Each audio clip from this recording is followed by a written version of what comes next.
Kalau ada yang lain, jangan lagi bikin framing-framing, ini nggak mau diskusi. Universitas mana yang mau menjadi tuan rumah untuk diskusi nasab saya dengan Rabita Alawiyah? Tepuk tangan. Siapkan segala sesuatu yang harus disiapkan untuk terjadinya diskusi nasab antara saya dan Rabita Alawiyah, dengan syarat tempatnya yaitu di kampus, dihadiri oleh para pakar sejarah, dihadiri oleh orang-orang pinter. Nggak usah ada pendukung saya, nggak usah ada pendukung Mbak Lawi. Ya, cocok. Hanya orang-orang pinter, doktor, profesor. Silakan di situ Pak Lawi, siapa yang mau jadikan wakil, mau 1, 2, 3, 20, silakan, saya sendirian. Ini bisa disampaikan dan ini kalimat saya, ini bisa dijadikan pegangan kalau saya tidak mau.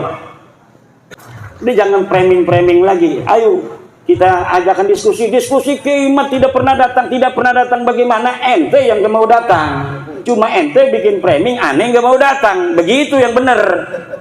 Itu di Banten, yang di Banten ya aneh itu dapat screenshot dari panitia. Nih, dari Rabita Alawiyah sudah mengatakan, aneh gak mau datang dan aneh gak mau utus wakil. Itu diberikan kepada saya. Ya udah, kalau gak mau datang, gak ngutus wakil, saya nggak mau datang. Karena di sana gimana kita ini katanya kan udah nyari-nyari dana, banyak orang yang udah ngasih duit.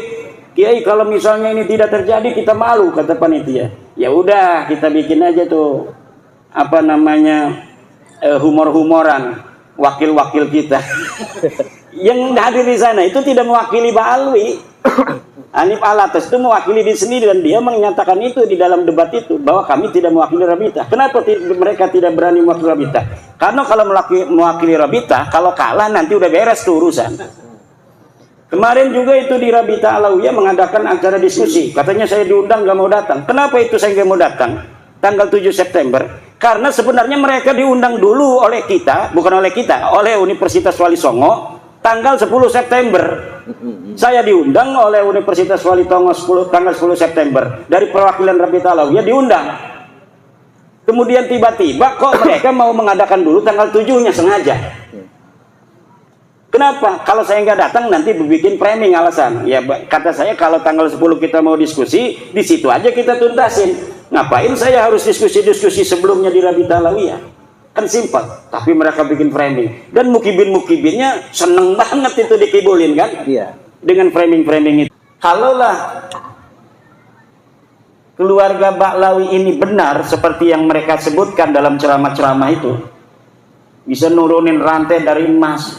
Emas dari langit. Iya. Emas dari langit. Bisa nurunin rantai dari emas dari atas langit gitu. Ini pasti kan sesuatu yang sangat luar biasa. Tentunya kalau misalnya terjadi tidak hanya dilihat oleh anak cucunya yang menulis itu dong. Karena kan dari langit di atas banyak yang lihat.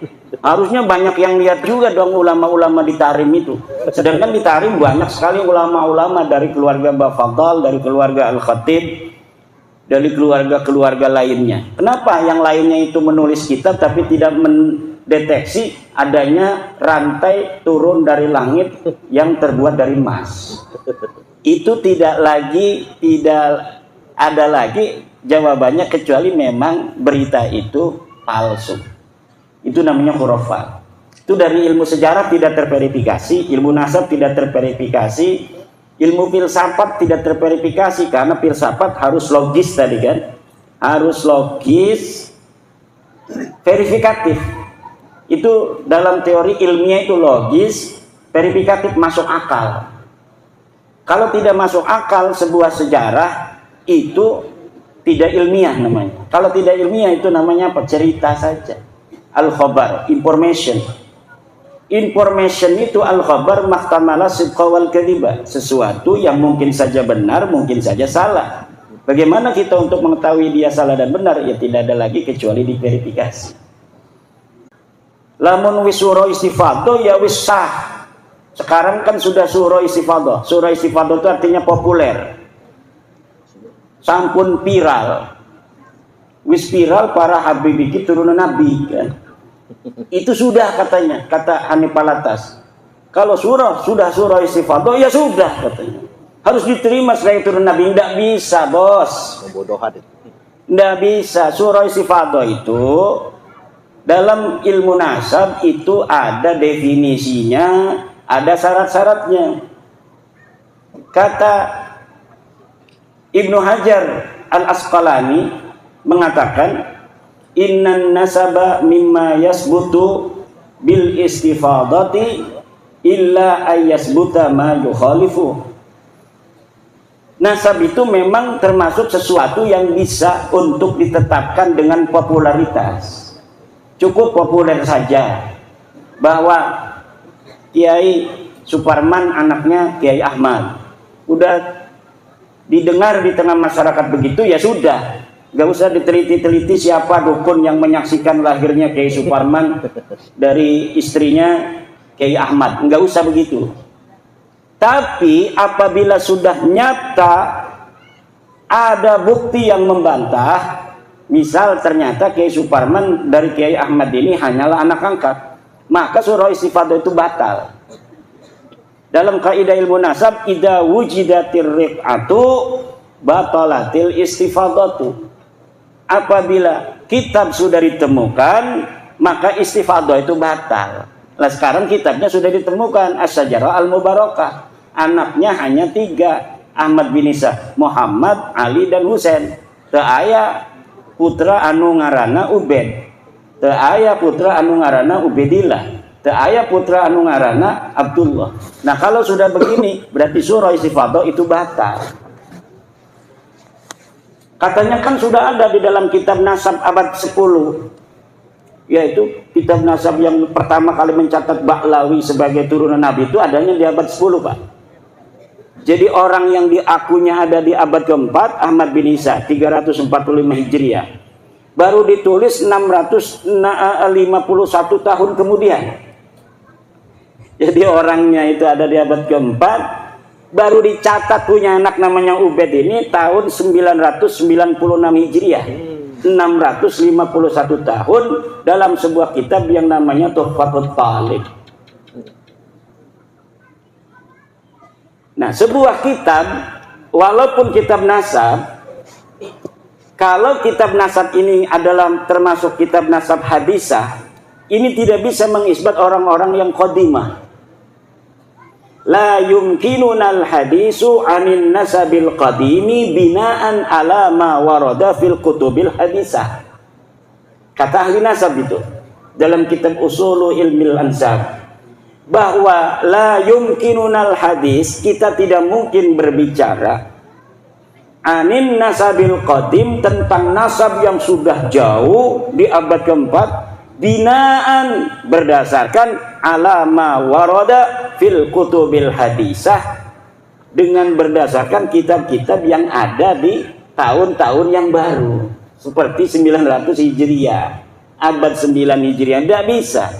Kata Hanifal Atas, kitabnya ada 140 kitab. Kitab apa itu?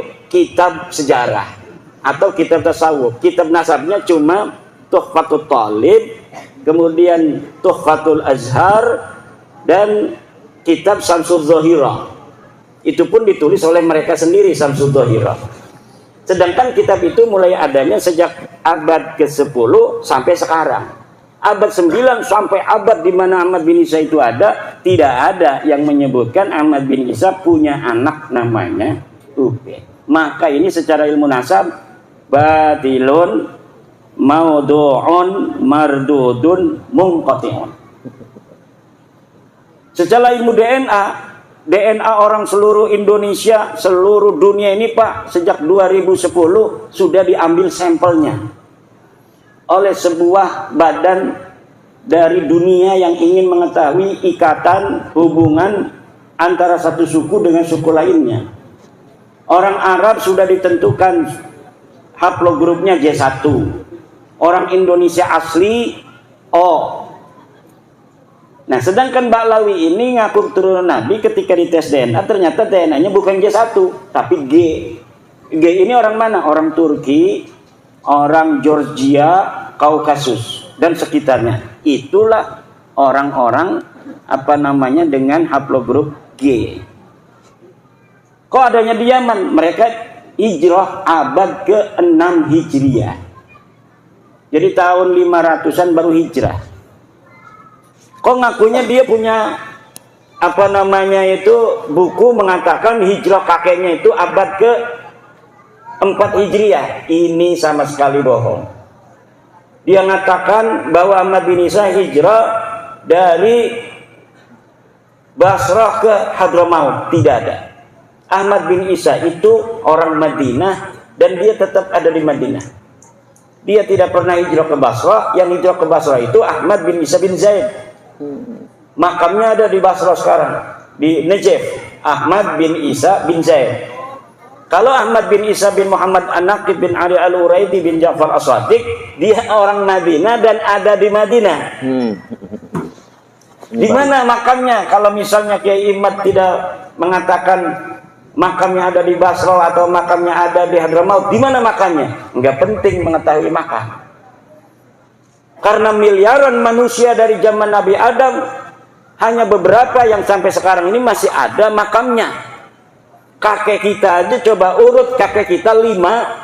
Apakah seluruh kakek kita 5 itu makamnya masih terdeteksi ataukah tidak? Mungkin hanya sedikit orang yang bisa mendeteksi 5 leluhurnya makamnya masih utuh. Kecuali mungkin dia orang besar, kecuali mungkin dia ulama besar, makamnya dijarahin orang. Tapi apa iya 5-5-nya itu akan jadi orang besar semua? Biasanya ada aja yang nakal. Atau jadi orang biasa-biasa saja dan makamnya kemudian dilupakan. Jadi tidak penting ketika kita sudah mengetahui bahwa Ahmad bin Isa itu tidak hijrah ke Hadramaut, lalu katanya kalau makamnya itu bukan di Hadramaut, makamnya ada di mana? Sekarang ini kan makamnya dijarahin orang tuh. Jarahin katanya makam Ahmad bin Isa. Bagaimana orang yang tidak hijrah ke Hadramaut makamnya jadi Hadramaut lalu dijarah-jarahin? Nah, ini sebagai bukti arkeologis. Ini buktinya bahwa Ahmad bin Isa itu ada. Apa buktinya? Makamnya ada. Lah kita bisa bikin makam sekarang Pak. Contohnya sekarang banyak makam palsu, betul nggak? Betul. Orangnya masa lalunya tidak ada, makamnya sekarang dibikin. Makamnya dibikin bagus lagi, dikasih kubah. Di Pemalang kemarin ketahuan tuh bin Yahya dibongkar sama masyarakat Pemalang gara-gara bab nasab ini. Dulunya mereka ikut berziarah sampai nangis-nangis ziarahnya. Allah ya Allah. Sekarang dia yang bongkar sendiri. Tapi kita ingin mengatakan bahwa kalau kita umat Islam ini cinta pada Rasul dan wajib menjaga keturunan Rasulullah. Nasab-nasabnya yang orang mengaku turun Rasulullah itu harus asli. Kenapa? Ada kaitan antara pengakuan orang yang mengaku keturunan Nabi dengan masalah-masalah teologi. Kan kita ahli sunnah wal jamaah. Dalam ahli sunnah wal jamaah kita wajib mencintai ahlu bait. Ahlu bait itu tadi, la as'alukum alaihi ajra illal mawaddata fil qurbah. Siapa itu? Kata Ibnu Abbas, Rasulullah pernah mengatakan yang dimaksud al-qurbah itu pertama adalah Aliun wa Fatimatu wa waladahuma. Ali, Fatimah dan 2 anaknya. Selain ahli bait yang 5 ini termasuk baginda Nabi, keturunannya pun dalam tradisi, bukan dalam ajaran. Dalam tradisi ahli sunnah wal jamaah ini mendapatkan tempat. Kenapa saya bilang itu dalam tradisi bukan dalam ajaran? Karena tidak ada satu dalil pun yang kuat yang menyatakan kewajiban kita untuk mencintai keturunan Nabi itu tidak ada. Kalau mencintai ahli bait ini yang tadi itu Fatimah, Ali, siapa, Hasan, Husain itu ada dalilnya tadi. Pertanyaan dari Ibnu Abbas, wa man qarabatukal ladina wajabat alaina mahabbatuhum. Siapa kerabatmu ya Rasulullah yang wajib kami cintai? Kan wajib tuh. Itu dilalatan sorihatan, wajib mencintai mereka. Siapa? Dijawab oleh Nabi, Aliun wa Fatimatu wa waladahuma. Ali, Fatimah dan 2 anaknya. Kalau keturunannya tidak ada dalil yang sharih yang menyatakan bahwa kita wajib sebagai umat Islam untuk mencintai turunan Nabi, tidak ada. Tapi walaupun tidak ada, di dalam tradisi kita memiliki perhatian khusus, kecenderungan khusus untuk mencintai keturunan Nabi. Akhirnya kecenderungan mencintai keturunan Nabi ini dimanfaatkan oleh orang-orang yang mengaku keturunan Nabi. Maka bapak-bapak, ibu-ibu, sampai sekarang ini seluruh dalil-dalil saya yang saya sampaikan tentang keterputusan nasab mereka itu belum bisa dijawab, baik di dalam bahasa Arab maupun dalam bahasa Indonesia. Dalam bahasa Arab saya sudah mengarang Al-Mawahib Al-Laduniyah fi Qita'i Nasabi Ba'alawi ibn Ubaidillah. Kemudian saya juga mengarang kitab I'anatul Akhyar fi Jawab Syekh Abdullah Mukhtar. Ini ada seorang kiai, Syekh Abdullah Mukhtar, yang menjawab tesis saya dengan bahasa Arab. Kemudian saya tulis jawaban-jawabannya dalam kitab I'anatul Akhyar fi Jawab Syekh Abdullah Mukhtar. Kemudian saya juga mengarang kitab Al-Ma'arif Ar-Rabbaniyah fi Hifdhin Nutfati An-Nabawiyah. Ini adalah jawaban untuk Kiai Qurtubi dari Lebak. Dia bikin kitab namanya kitab Ihya'ul Mauta, menghidupkan orang-orang mati. Itu Fakih Muqaddamah gitu. Kemudian di dalamnya ada dalil-dalil dia. Saya jawab semua dalilnya dalam kitab Al-Ma'arif Ar-Rabbaniyah fi Hifdhin Nutfah An-Nabawiyah. Dan semua kitab saya itu, para kiai, ada di internet yang bisa di-download, kemudian bisa di-print out gratis. Siapa saja yang masih memiliki keraguan terhadap apakah Balawi ini cucu Nabi atau bukan, itu bisa melihat dalil-dalil saya. Dan apabila ada yang mau membantah, dipersilahkan untuk membuat kajian yang sama dan kemudian dituangkan di dalam sebuah kitab atau sebuah buku, baik yang berbahasa Indonesia, yang berbahasa Arab. Itu kebanyakan saya langsung menanggapinya dengan tulisan. Yang membuat tulisan saya balas dengan tulisan. Ada dari Tarim, seorang Habib dari Tarim sudah mengirim sejak awal. Dia bikin kitab, kemudian saya jawab kitabnya. Ada dari Saudi Arabia, bikin kitab bantahan, sudah saya bantah.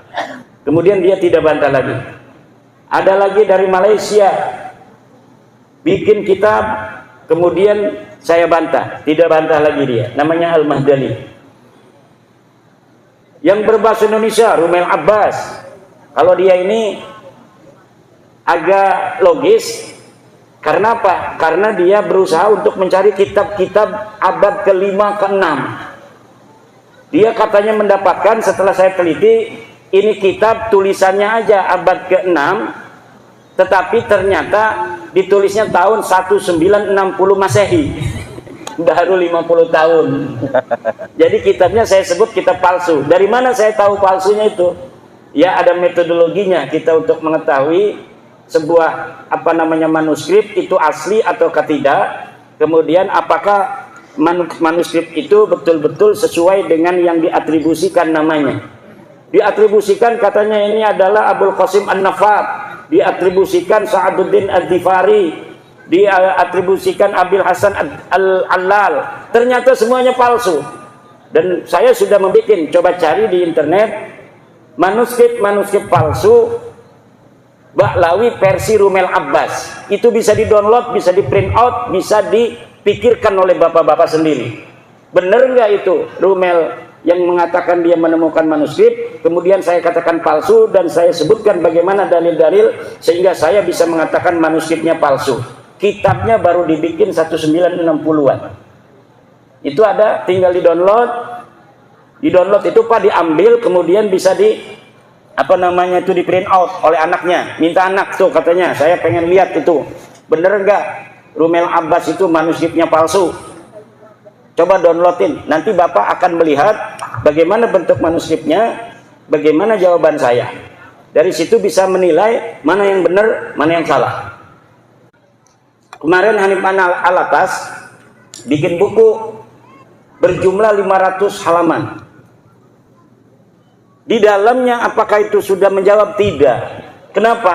Karena ternyata di dalamnya buku Hanif Alatas sama dengan apa yang disampaikan oleh Rumel Abbas. Jadi manuskrip palsu yang didapatkan Rumel Abbas itulah yang ditaruh di dalam kitab-kitab itu, mengenai tentang data-data yang ada di abad ke-4, ke-5, ke-6, pokoknya sebelum abad 9, ketika mereka mengatakan menemukan, ternyata bohong. Kita bisa uji kalau ketemu di satu ruangan, dalam satu meja, di situ ada profesor-profesor sejarah, dokter-dokter sejarah, kemudian kita berdiskusi, maka akan ada juri-juri itu yang akan melihat mana yang benar. Apakah klaim daripada Rumel Abbas, apakah klaim dari saya, dan saya dapat membuktikan kepalsuan dari manuskrip Rumel Abbas itu. Nah, kemudian 500 halaman itu dalamnya itu cuma hal-hal yang pernah didiskusikan bersama, tulisan-tulisan tentang saya tidak mengakui ulama-ulama besar. Ulama-ulama Ibnu Hajar sudah mengatakan bahwa silsilahnya Ba'lawi ini nyambung ke Nabi gitu, di abad ke-10 Hijriah. Nah, Ibnu Hajar itu ketika menyebutkan silsilah Ba'lawi itu dalam kitab tasawuf, kitab sanad tasawuf. Kitab sanad-sanadnya itu banyak, ada sanad hadis, sanad fikih, sanad tasawuf. Pas bab sanad tasawuf, dia menyebutkan silsilah Ba'lawi dari gurunya yang Al-Idrus. Dari dia mendapatkan dari gurunya bahwa silsilahnya begini, sampai ke ayah saya, sampai ke kakek saya, ke buyut saya, disebutkan oleh gurunya. Menyebutkan silsilah seperti silsilah di abad 9 itu, yang nyontoh dari abad 9 dari Ali As-Sakran itu. Nah, di dalam ilmu nasab di dalam ilmu nasab, ini bukan punya saya ya, coba nyari yang baru.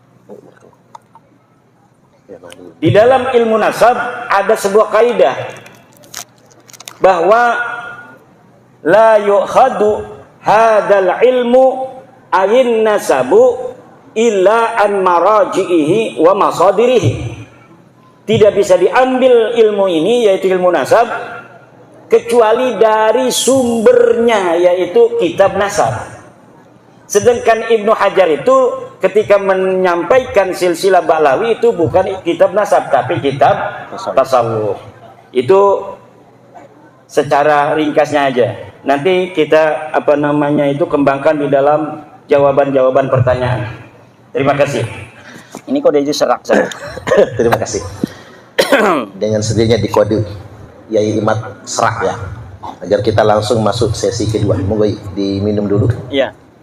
Dugannya dicobain dulu. Halo. Buat santri walaupun ngantuk, tahanin ya. Enggak, hebat. Ini santri Rahmatul Ummah dan juga ada santri Fatihul Buldan ya. Lihat dari seragamnya itu santri Fatihul Buldan sama Rahmatul Ummah. Mudah-mudahan santri kita nanti ada yang pinternya kayak Yai Imat juga. Amin. Yang penting istiqomah belajarnya. Baik, sekarang kita masuk sesi kedua. Dari paparan singkat tadi, kalau kata Kiai Nur Ihya itu ceto welo-welo ya. Kalau bahasa kampung saya cetenia, ceto welo-welo, cetenia. Benar-benar nyata Habib Ba'alwi bukan keturunan Nabi. Bahkan tadi ngutip kitab Tuhfatul Thalib yang menyebutkan terakhir itu terbaru tahun 96 Hijriah. Berarti kalau dihitung dari tahun wafatnya Sayyid Ahmad bin Sayyid Isa, berarti ada 651 tahun. Iya. Jeda pengakuan tersebut. Maka bisa dipastikan Ba'alwi bukan keturunan Nabi. Tepuk tangan dulu. Nasab Ba'lawi ini tidak tersambung, dan saya sering ditanya apakah bertanggung jawab nanti di akhirat. Saya katakan berulang-ulang, saya bertanggung jawab di akhirat bahwa Ba'lawi ini bukan turun Nabi secara ilmiah. Kalau misalnya kita mengikuti sesuatu yang tanpa ilmu, itu yang harus bertanggung jawab itu nanti di hadapan Allah. Wala taqfu ma laysa laka bi ilmun. Jangan kau ikuti sesuatu yang tidak ada dalilnya. Nah, ini dalilnya banyak sekali. Itu kitab saya itu sampai berapa itu yang menerangkan tentang Balawi putus. Ada kiai yang gak mau baca kitab saya katanya. Kalau baca berarti udah tahu. Nanti kalau udah tahu katanya kita harus mengakui bahwa Balawi bukan cucu Nabi gitu. Ada yang begitu.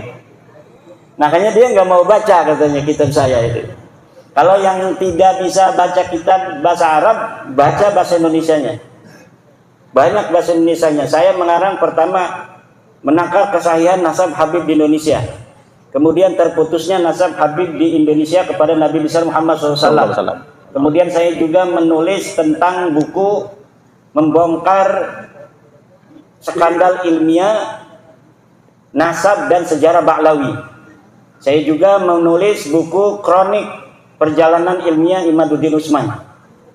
Terakhir nanti saya akan mencetak buku jawaban terhadap buku 500 halaman Hanif Alatas. Ini mungkin dalam beberapa waktu lagi akan segera terbit. Subhanallah. Itu sudah hampir 700 halaman. Subhanallah. Cuma kemudian terganggu oleh Kiai Suparman ini yang undang-undang begini sama Kiai Ageng. Saya udah 2 bulan tidak kemana-mana. Saya gunakan untuk menulis itu.